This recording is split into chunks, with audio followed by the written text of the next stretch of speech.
Os currículos de hoje podem ser ilustrativamente caracterizados pela pedagogia infernal. São relativistas ao extremo, com as transgressões sociais de ativistas radicais e psíquicas de loucos de todo gênero, vida e bebê reborn agora, né? E absolutistas contra toda autoridade saudável, da paterna, a médica e policial. Scruton, então, vai propor a inserção de um estudo crítico da literatura e das artes nos currículos gerais, entendendo que serviria de instrumento de transmissão do conhecimento moral subjacente, identificando lugares, pessoas e práticas por meio das quais ela vive. Então, ele até explica que não adiantaria fazer uma teoria crítica da arte, como já foi feito. É preciso localizar no nosso tempo aqueles que estão trabalhando aspectos estéticos, até políticos, né, filosóficos dessas obras.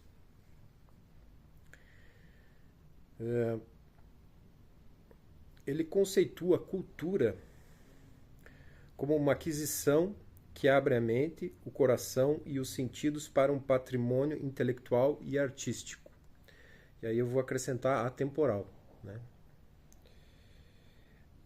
São aqueles signos estéticos cuja beleza é tão preponderante sobre os feitos da época que acabam sendo legados pelas sociedades futuras, né? Pelas sociedades posteriores.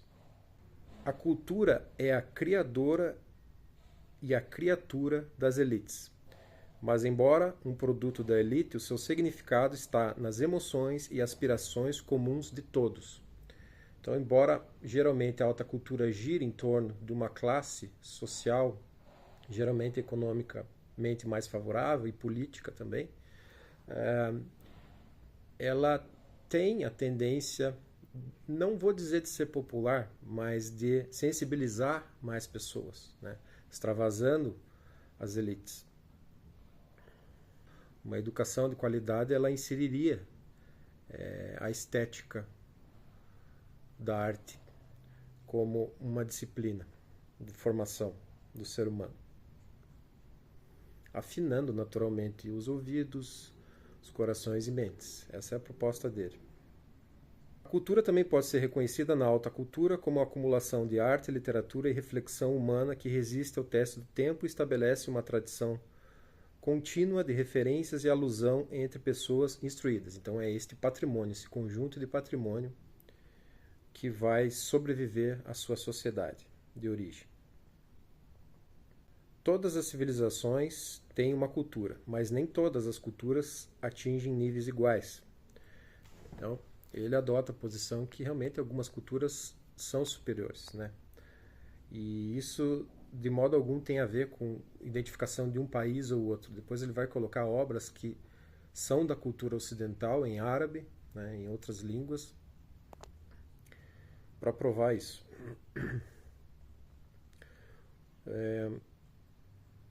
A cultura de uma civilização é a arte e a literatura por meio das quais ela chega à consciência de si mesma e define sua visão de mundo. Culturas são os meios pelos quais as civilizações se tornam conscientes de si mesmas e estão permeadas pelos pontos fortes e fracos de sua forma de vida herdada. Muito difícil seria estabelecer limites espaciais ou temporais para a civilização ocidental. Ela cresceu a partir da fusão do cristianismo com a lei e o governo de Roma. Tomou consciência de si mesma na Alta Idade Média, passou por um período de ceticismo, pelo iluminismo e foi propagada por todo o mundo simultaneamente pelos interesses comerciais e coloniais de seus membros mais aventureiros.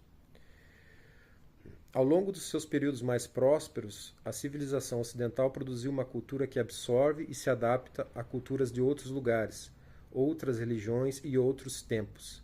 Seu conjunto básico de histórias, seus preceitos morais e imagens religiosas vêm da Bíblia hebraica e do Novo Testamento grego. Nessas raízes judaico-cristãs, porém, foi enxertada uma árvore de muitos ramos que produz os mais diversos frutos. As 1001 Noites, que tem um lugar central na cultura islâmica, faz igualmente parte da herança cultural do Ocidente. enquanto a literatura pagã da Grécia e de Roma tem sido ensinada durante séculos como a fonte da nossa tradição literária. Não há paradoxo na ideia de que duas culturas distintas, pertencentes a duas civilizações distintas, podem, apesar disso, partilhar partes de sua herança. E certamente não há paradoxo na ideia de que elas podem trocar ideias, como foi o caso com as culturas muçulmana, cristã e judaica nos grandes dias de Averroes, 1126 a 1198, Maimônides, 1138-1204 e Pedro Lombardo, 1100 a 1160. A cultura ocidental tem uma capacidade e vontade incomparáveis para assimilar outras tradições culturais. Essa também é uma nota de superioridade dentro de um contexto democrático, que o autor vai apontar. A minha nota. Mas como definir aquelas obras de arte que entrarão para o cânone e aquelas que permanecerão na periferia? A tradição é o resíduo de conflitos críticos, aquilo que permanece quando o som e a fúria dos críticos e defensores se reduzem a um murmúrio de sala de aula. Então, essa operação crítica, né, que vai durar décadas, às vezes mais de um século, ela vai depurar, né, a cultura para definir aquilo que deve permanecer. A cultura, portanto, resulta do julgamento estético. Como separar obras de arte de valor estético de outras coisas que não teriam tal significado? Ele cita a obra La Fontaine, de Marcel Duchamp, que quando surgiu era boa piada. No século XX se tornou brega e hoje é apenas idiota. A capacidade de participar de modo imaginativo em estados de coisas meramente possíveis é uma das dádivas da cultura. Sem essa capacidade, uma pessoa pode não saber como é alcançar os objetivos que almeja, e a sua busca por esses objetivos será, em certa medida, irracional. As tradições artísticas e filosóficas fornecem, portanto, o nosso paradigma de cultura, e o princípio que forma uma tradição é o mesmo que discrimina dentro dela, criando o cânone das obras-primas, dos monumentos reconhecidos, da pedra angular, como definiu Matthew Arnold, 1822-1888, certa vez dizendo que é objetivo da educação humana apreciar e compreender. Nem o gosto pelas piadas, nem pelas artes define o caráter. Psicopatas como Hitler e Stalin costumavam apreciar a alta cultura, ou pelo menos a arte dela. A cultura é produto do ócio, quando suspensas as emergências da vida como o trabalho. Então a pessoa só vai ter tempo para produzir algo ou consumir algo de cultura fora do seu trabalho. Schiller procurou demonstrar como o declínio da religião não privou a humanidade de valores intrínsecos. Então aí há um reconhecimento da filosofia de que não haveria necessidade da religião para a sobrevivência da alta cultura. Por meio da educação estética embutida na alta cultura, conseguimos nos reconectar com as experiências primordiais de admiração e deslumbramento que traduzem significados transcendentes da vida na Terra. A cultura importa porque é justamente um recipiente que transporta os valores da beleza estética transmissíveis. Então ela é um veículo. Hoje, a educação estética concorre com a distração propiciada pelos eletrônicos, né? Ele cita a televisão, mas eu alterei aqui porque hoje é o celular, né? São os meios digitais. O excesso e a sucessão de mecanismos distratores explicam muito dos distúrbios de atenção que têm sido verificados em níveis elevados na população. Ele cita um parágrafo nesse sentido. Outras atividades não distrativas também concorrem pelo tempo do ser humano na atualidade, como o futebol e a própria religião, o culto. Todos os tipos de explicações foram oferecidos para a antiga prática do sacrifício ritual, mas talvez a mais simples e plausível seja de que se trata da sobrevivência daquela festa primitiva, na qual os deuses eram convocados entre os seus adoradores para saborearem os presentes que eles próprios forneceram. A tendência da alta cultura de se afastar de sua origem religiosa pode ser testemunhada em muitos lugares e em muitas épocas. Os poetas do período do reinado de Augusto, 63 a.C., a 14 em Roma, já estavam se afastando da sua herança religiosa. Lucrécio a desprezava expressamente. Os poetas sufis da Pérsia, Hafiz, entre 1310 e 1337 a 1390, e Rumi, 1207 a 1273, e Oscar Kainan, 1048 a 1138, por mais profundamente religiosos que fossem os seus sentimentos, tinham apenas uma relação estranha e tangencial com as ortodoxias islâmicas da sociedade circundante. As peças de Shakespeare não endossam nem condenam a visão cristã, mas adotam uma distância dela tal que suscitam a opinião de que ele era ateu, pagão, protestante e até mesmo católico recusante. Desde o Iluminismo ficou claro que a poesia, a música e a arte, embora possam muitas vezes expressar uma profunda fé religiosa, são igualmente capazes de embarcar nesse espírito de ceticismo, invocando os valores da comunidade e dotando tudo o que tocam com um nimbo espiritual, ao mesmo tempo que se abstém de qualquer compromisso com a doutrina teológica, ou mesmo de desprezar essa doutrina, à maneira de Diderot, Shelley e Nietzsche.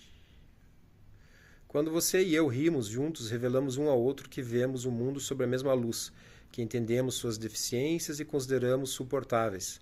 Estamos conjuntamente amenizando nossos fardos, compartilhando-os indiretamente. Ele trabalha vários capítulos sobre o riso, né, sobre a comédia, o papel que ela tem na história. As histórias cômicas e as caricaturas são fundamentais para as culturas tradicionais, precisamente porque provocam essa resposta. E uma civilização que não consegue rir de si mesma, como a civilização islâmica de hoje, eu acho que a brasileira está na mesma trilha, é perigosa, uma vez que lhe falta a via principal pela qual as pessoas enfrentam sua própria imperfeição. De acordo com a ideia aristotélica de educação moral, a virtude é ensinada pela imitação. A imitação instila hábitos e os hábitos transformam-se em motivos.